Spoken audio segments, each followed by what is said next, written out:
Even now in late winter, in this area of potted plants at RHS Garden Wisley, there's still lots of colour, lots of greenery, lots of coloured stems from dogswoods, lots of forsythias, lots of Japanese quince, but I can't see one of my favourite plants, the lemon tree. If you're wondering where all the citrus have gone, well, they're here. Citrus are a lovely plant, but they're not a great house plant. They need a lot of light, that's the main problem, and they don't like a lot of heat, and windowsills, even sunny ones, are right on the edge of their tolerance. A conservatory is much better. Most house plants come from hot tropical forests, and they live in the understory and they have to fight for survival against the big forest trees, so they're toughies of the plant world. In their native haunts they're probably weeds. It's not so citrus. Citrus must have plenty of light, and they don't like a lot of warmth. In this greenhouse, where we're storing the citrus over winter before they go back out in the garden when the risk of frost is over, we're keeping it about 7 degrees centigrade. And if you have it any higher, they could overheat on sunny days. And if you have it lower, the frost can creep into corners of the greenhouse like this one. So we aim for about 7. If you're lucky enough to have a conservatory and it's not heated and kept at a low temperature but frost-free, or indeed a greenhouse, then that's ideal conditions. And watering citrus is key. They mustn't be wet and soggy, they hate that. And in the winter when there's not much light, you have to balance the water with the light. So moist, never soggy, never bone dry. If they're bone dry, they shed leaves and they don't usually recover from that. If you've got all these things right, and you can keep your citrus green and lovely all through the winter, you're rewarded by the most fragrant of flowers, delicious evergreen foliage, and even ripening fruit. They take a while to ripen under British conditions, but ripen they can, as you see. When citrus are healthy, they're pretty well trouble-free.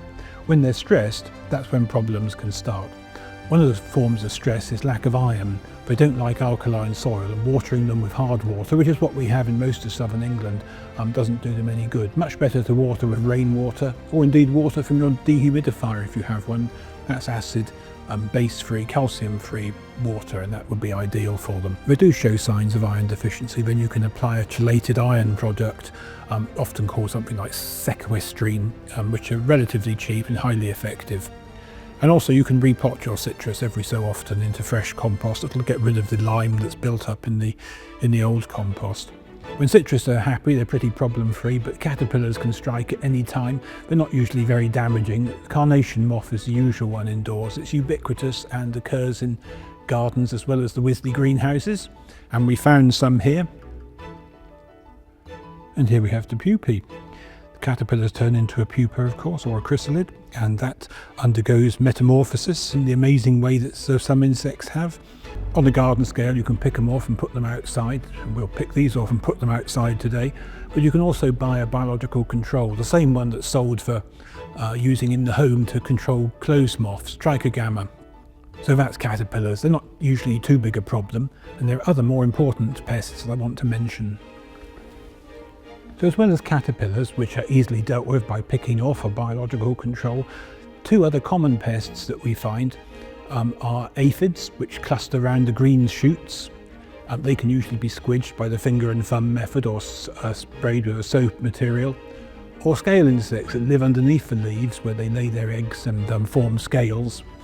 And these are also easily dealt with by the finger and thumb method or an insecticide based on fatty acids, or they can just be wiped off with a soft cloth. That's all that's needed on a garden scale. But in your conservatory, perhaps, where you don't mind a few bugs crawling around, you can introduce biological controls for both the aphids and for the scale insects. We haven't found any here today, but that's because the Wisley garden team are efficient and know what they're doing and have kept them at bay. And also because the citrus here are growing in ideal conditions. And plants that grow in ideal conditions are usually able to defend themselves. And in this case, of course, ideal conditions are plenty of light and not too hot. And of course, not overwatered. So in conclusion, citrus are the classic indoor-outdoor plants. They have to stay indoors all winter. We're talking 7 degrees centigrade as an average temperature, no lower. They're going to be indoors now until May, when the weather conditions will be warm enough for them to go outside. However, from April, the sun will be warmer and brighter, and you'll be able to start feeding them, repotting them as well. If you're going to feed them, which is a very good idea, use a citrus fertilizer or another high nitrogen fertilizer, ideally one made for ericaceous plants. They're both acidic, and they'll help counter any alkalinity that builds up in the soil. By May, the risk of frost should have lifted in most southern areas at any rate, and they can go outside and enjoy the extra light and warmth of the summer. They'll need careful watering all through summer, of course. You don't need to keep them as dry, and the extra light and the warmth will do them a power of good, and they'll start flowering and setting fruits. I'd feed them every month until say September, and that'll keep them growing, get more flowers. They tend to flower on the younger shoots, so that will boost the number of flowers, and fruits follow the flowers, of course. Come October, however, the nights are getting colder, and you need to bring them in and keep them in the winter regime, like all indoor-outdoor plants, of minimal watering, no feeding, plenty of light and not too much temperature. And if you can do that, you'll be rewarded by this wonderful aromatic, fragrant citrus flowers, the lovely evergreen leaves, and of course, in the fullness of time, you should get some fruits as well.